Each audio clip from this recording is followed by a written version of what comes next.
Hi, my name is Jay Sugarman. I want to welcome you to Museum Open House. This ongoing series features and highlights many of the outstanding museums and other cultural institutions. The main purpose of most programs is to inform viewers about current and upcoming exhibits, various programs, resources, and other opportunities that are available for the general public. Today we're fortunate to have as our guest Dr. Nancy Netzer and Dr. Jeffery Howe. Dr. Netzer is the inaugural Robert L. and Judith T. Winston Director of the McMullen Museum of Art at Boston College, where she's also Professor of Art History.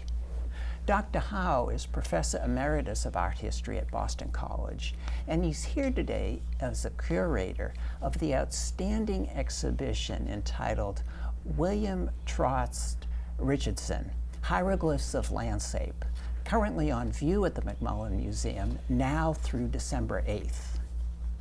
Let's start by meeting our guest and finding out both about Hieroglyphs of Landscape and all the other things we can look forward to at the McMullen Museum this fall. Welcome. So delighted to see both of you again. Thanks for joining us. Always a pleasure to be here, Jay. Indeed. Glad to be here. Oh, and I just have to start by saying congratulations on assembling such a remarkable collection. Well, thank you. And for us displaying it in such an engaging and enjoyable way so we can really appreciate it. No, they're beautiful works. Wonderful, wonderful. Yes. But before we jump right to that and what people can look forward to at the McMullen, Nancy, would you please start by reminding us maybe the overall mission of the McMullen Museum? Well, the McMullen Museum opened its doors as a museum in 1993, and just in the last 3 years we've moved to this glorious building, which you've so nicely put on your screen, and increased our space and amenities for the public exponentially within this new building. And what we try to do is to put on exhibitions, scholarly exhibitions that rival those in larger public museums, but that use the research and talents of our faculty from various disciplines to shed new light on the works on display. And I really congratulate Jeffery Howe, my beloved colleague, for not only this exhibition on William Trost Richards, but a slew of others that he did over the years before he retired. And we're open 7 days a week to the public, free of charge, always. I mean, that's always stood out for me, the richness of the faculty and their contributions, but more and more over the years, bringing from time to time students' input into designing some of the exhibitions as well. How did this exhibition on Mr. Richardson come about? Well, as usual, Jay, there's a good backstory to this. Great. And Boston College is really lucky, and the McMullen is really lucky in having a wonderful alumnus, Bill Vareka, and his wife Allison, who have been dedicated collectors of William Trost Richards' work and have become major gallerists of William Trost Richards' work. They live in Newport, where Richards worked for much of his life, and that's how they got to know him so well. And about 10 years ago, they gave us 6 wonderful Richards works, 1 painting and 5 terrific drawings. And we loved them, and they were used for teaching over the years. And one of our great professors, Professor Howe, got interested in them. And he was teaching the 19th century. So when Jeffery retired, he took on William Trost Richards as his next research project. Fabulous, fabulous. And worked very closely with William and Allison Vareka, who had been studying Richards for years and knew where so many of the great works were, and also put us in contact with the Conant family, who are descendants of Richards. That's a rich history and well worth hearing. Jeffrey, welcome again. Thank you. For those maybe not as familiar or familiar at all, before we start looking at some of his work, would you please give us a sense of Mr. Richardson as a person and an artist?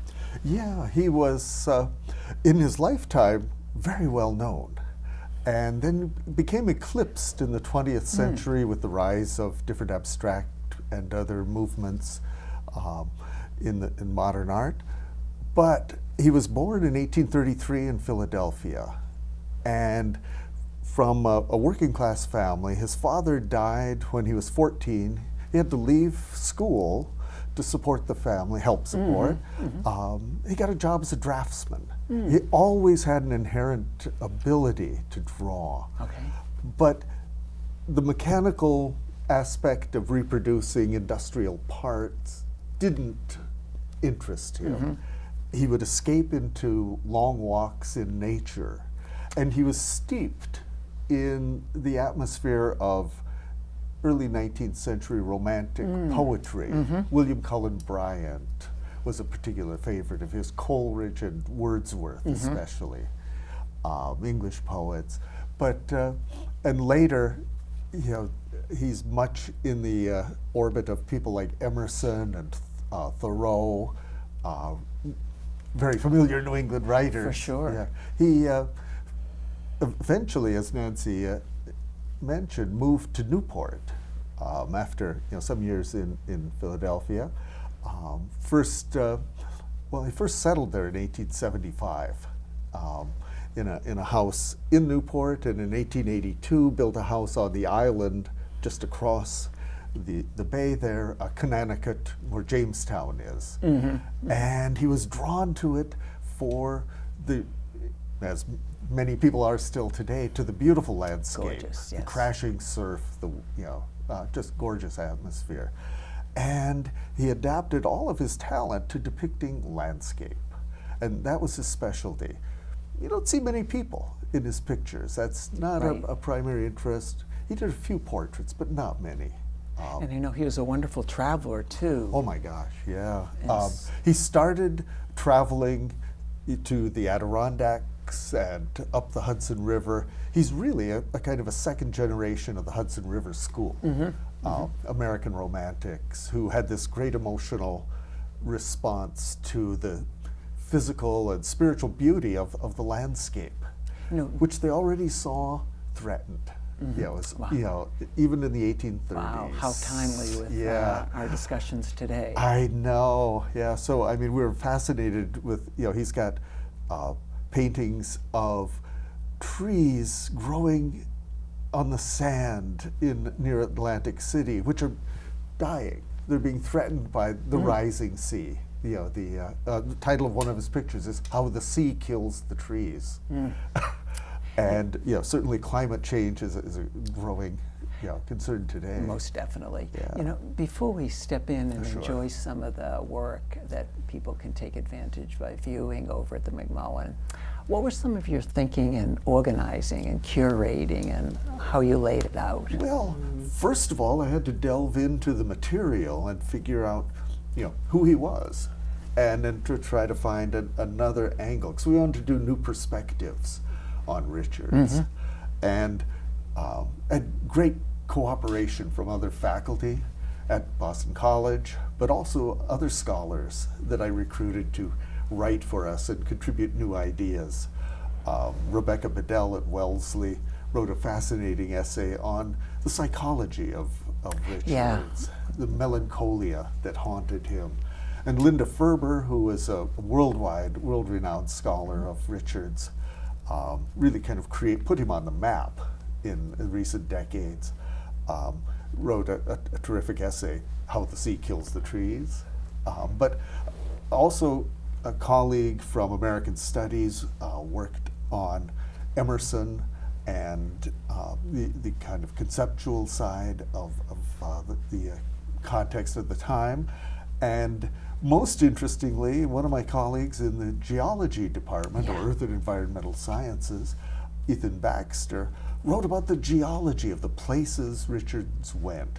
Because as it turns out, the places he went to were all distinguished by unique geology. Whether it was the Adirondacks or Mount Desert Island or the cliffs of Dover, the glaciers of the Alps in Norway. And that's another thing that always strikes me when I attend exhibitions at the McMullen, is the broader context that the exhibitions are set in. So you mentioned the scientific goings on at the time, the social, the artistic, and it's all captured in this exhibition. Yeah, because we have samples of rocks from all of those places where Ethan has worked and studied. So he's writing and giving some a new take, new insights into landscape painting. Well, we'll continue that type of discussion, but let's enjoy some of his work. Yes. This is a very early piece by him, lent to us by the Pennsylvania Academy of Fine Arts in Philadelphia. We had terrific cooperation from lenders. A We have number. over 30 lenders. wow. Major museums, the Met, Brooklyn Museum, the MFA in Boston, the usual suspects, the Bodwin and the Pennsylvania Academy, the Mark Twain House, because he's contemporary with Twain, very, very close, and knew him. They crossed paths in Newport.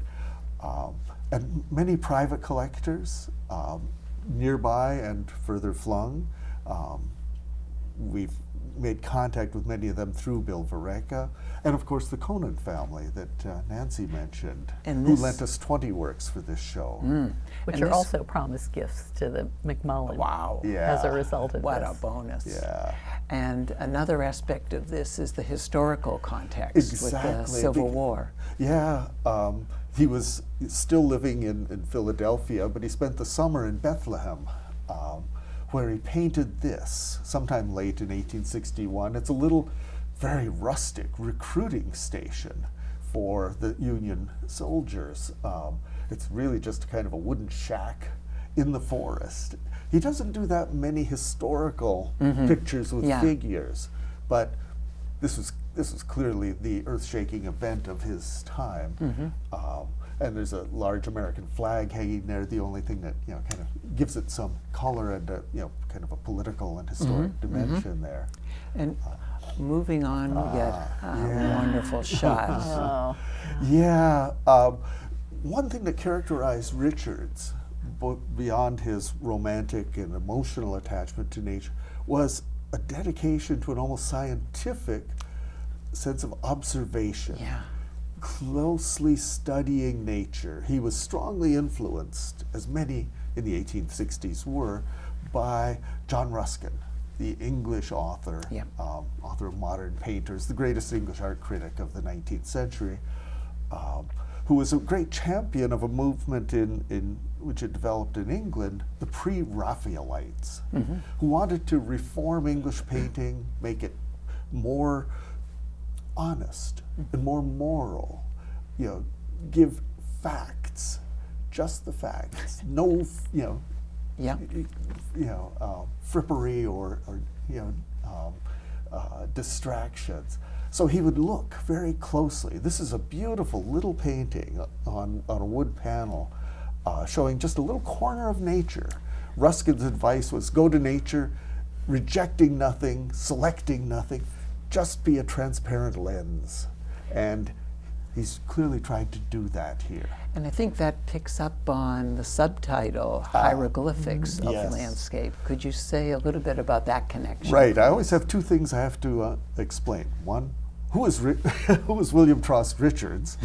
And we'll keep elaborating on it. And two, what's the deal with hieroglyphs? And that came about because as I was immersing myself in the literature and the context of Richards, I kept noticing many authors that I'd read in the past, Emerson's Nature, Thoreau's Walden, keep referring to nature, visible nature, as a message. After all, Emerson was a minister, a message inscribed by God, kind of a text. But how do you interpret it? Well, they chose the metaphor of hieroglyphs, because Egyptian hieroglyphs were all the rage in the mid-19th century. Champollion had just translated them in the 1820s, and even without knowing exactly what was in them, people were fascinated with pictures that carried meaning, pictorial forms. And it struck many, including a great number of Unitarian ministers, that nature was this visible text, a series of hieroglyphs. One of Richard's great patrons, Reverend Elias Magoon, who was ordained right here in Newton at what became the Newton Theological Seminary, argued that nature's all a hieroglyph. And many, many people. And a wonderful connection to semiotics at that time as well. Yes, which was an emerging field.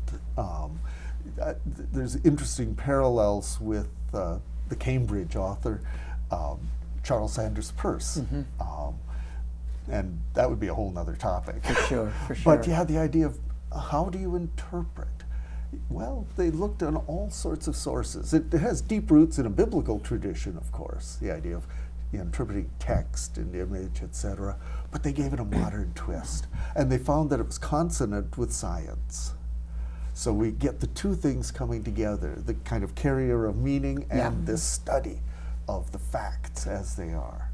That's really helpful background. And here's another fabulous one to it's enjoy. a beautiful picture from Bodwin, one of our lenders, where you've got this incredible sharp focus up close, and then a kind of a passageway through the middle, which proceeds so beautifully in perspective back into the distance where the atmospheric perspective softens it and adds a kind of a blue cast to the mountains. But the ferns, everything there, Ruskin would have loved this picture. And this next one gives us a little preview to some of his future work. Yeah. And interest in the coast. And it also shows a kind of a different technique. His pre-Raphaelite period of the extreme precision lasts until about the end of the Civil War, through the 1860s anyway. This is actually a really tiny work, just under 5 inches high. It's one of a series of little watercolors that he called coupons. I know, I love that. I love that. And he would send these, some went to his family, but many, many went to collectors and patrons. George Whitney in Philadelphia had over 200 of these. We were able to borrow 56 from the Pennsylvania Academy of Fine Arts. And they're kind of a diary of places he'd been, but also kind of a mental sketch pad. One of them is titled Sketch for a Picture I Intend to Make. So we see a sense of his thoughts emerging. This shows rocks, the geology, consumed or assaulted by the waves here in this endless.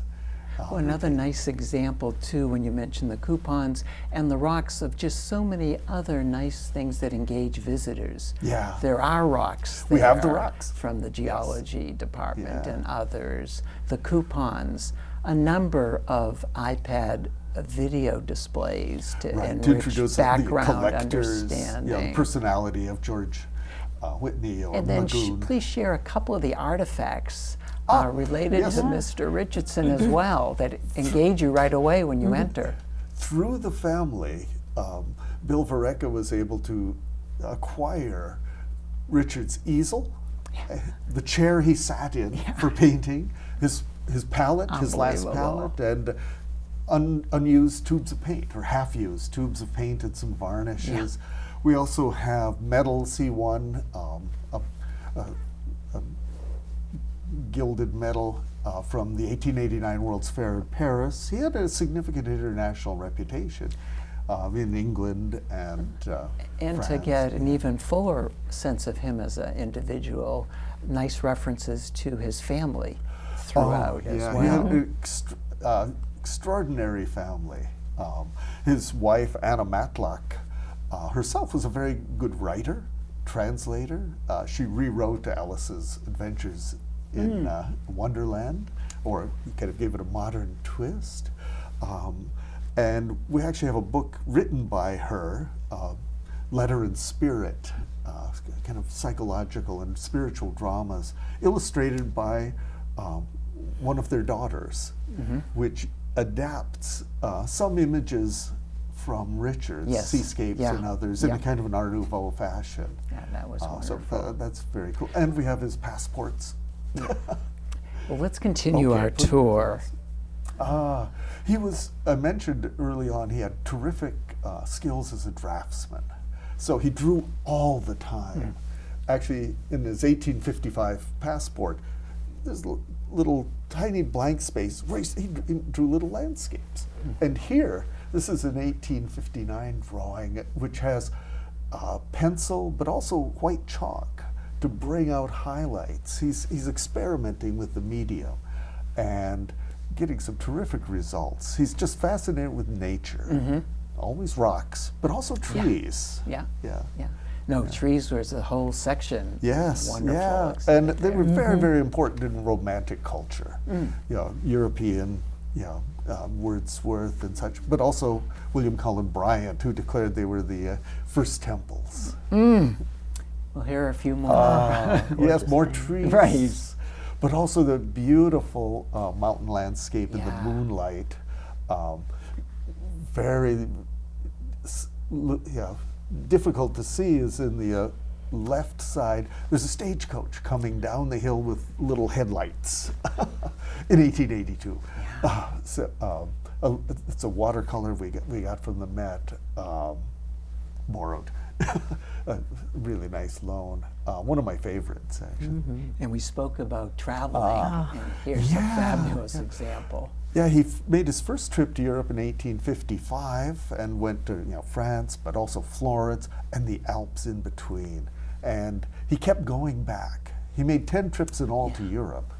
And we're not sure exactly which glacier this is. I hope it's not the one near Mont Blanc that yesterday was revealed to be collapsing. Yeah. Actually, Richard's watercolors and paintings are important evidence, for in the sort of pre-photographic era of the traces of landscape. So there's some interesting studies going on that way, looking at many watercolorists and landscapists, but Richard's among them. And another nice connection, sort of overtly, that you have in the exhibition relates to glaciers and the short film. Right. showing. James Baylog is a BC graduate who has done terrific movies. Chasing Ice was one that won an Emmy back in 2012. And last year, The Human Element, looking at the Anthropocene epoch, where the human influence is a dominant force. Nice. But this is a beautiful case of kind of late sublime. I mean, it's also very precise and accurate, but it really carries you to that lofty elevation. Speaking of sublime, Wow. these rocky cliffs here along Cornwall, this beautiful painting. There's a little bit of ruins up on top of the hill, but the main drama is down here with the waves crashing against the shore. He was fascinated with those time frames, the geological, but also the tides, the seasons, another kind of section of our show, and that instant of the crashing foam, which actually Ruskin had given up on. He said, no artist can paint crashing wave. Can't do it. He said, it's like trying to paint a soul. Richards took the challenge and did it. Fabulous Again and again. examples at the end Yeah. of the exhibition when people make their way Yes. to the back. Yeah, there's a whole room of waves and shore. With sound effects. With sound, yes. Nancy, what's been the feedback and reaction to the exhibition? Well, I think this is a great day out. And it's calming, it's beautiful, it's restorative, and it's so unbelievably interesting. And Jeff has written a great narrative. And the labels are wonderful and bring in, as you said, so many different perspectives in order to contextualize this work as broadly as possible. I should say that one of the sub-themes of the show, of course, is climate change. And we're going to expand on that theme next semester when we do an exhibition called Indian Ocean Current, with 6 contemporary artists living in territories on the coast of the Indian Ocean. So we're going to take this one step further to engage our audience. But we're really, really pleased with Again, couldn't William be Trost Richards. more timely, building on all events, but especially the current United Nations report. Yes, of course. On the receding waters. And in addition to this exhibition, which we're going through and enjoying, but I have to say a quick word about this one, please, Jeff. The most beautiful painting. Yeah. Let's talk about breaking waves and the surf. Richards struggled for decades to master that effect, and he became known as the greatest marine painter of his era. But he gives you even a sense of the translucency of the curling wave, of the light coming through like stained glass, the foam, the rhythms of the sea here. And in this case, not even the shoreline, it's just pure waves and that kind of eternal cycle. The great fun of this show, I think, is in the discovery of Richards and all these beautiful paintings that people don't necessarily know. I mean, that's what attracted me, that it was this whole, new body of material. I want to thank you so much for putting it together for us to enjoy. And Nancy, I know in addition to the Richards exhibition, you have several other things going on. Could you just highlight it? What else is there, please? Yeah, we're so pleased to have Simon Dinnerstein's Fulbright triptych there. This is a painting that was made, a 14-foot painting, by the way, that was made in 1970, and it's a masterpiece of contemporary art during that period. So we're really, really pleased. And then one of our professors of photography, Carl Baden, put together this exhibition, Alan McQueenie and a Century of New York Street Photography. And these are works from our permanent collection, but Carl was doing this because he is going to have a panel discussion on the 13th of November. Called When Everyone's a Photographer, looking at artists' rights and rights of privacy. And the last one, just to squeeze in, please, and it needs a lot of time, but a quick mention, please. 22 great paintings, seascapes by Mary Armstrong, who was a longtime faculty member in our department and who just retired last year. Okay, well, I want to thank both of you for taking the time to enlighten us about hieroglyphs of landscape that people can enjoy for several more months, in addition to the other items that you mentioned, as well as going to the website to find a number of different lectures and other events that the McMullen puts on throughout the year. Thank you both. Thank you. Thank you. Also want to thank you for joining us, and hope you'll be able to tune in next time.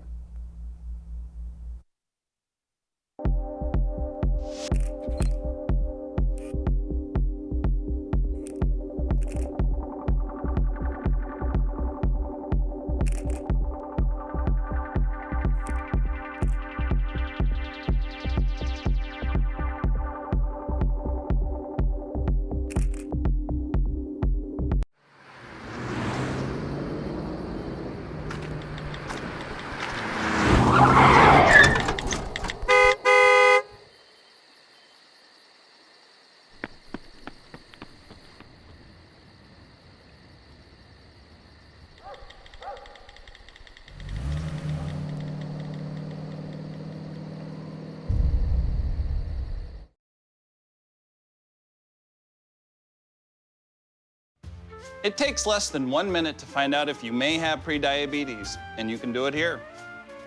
So what are you waiting for? Just go to the site.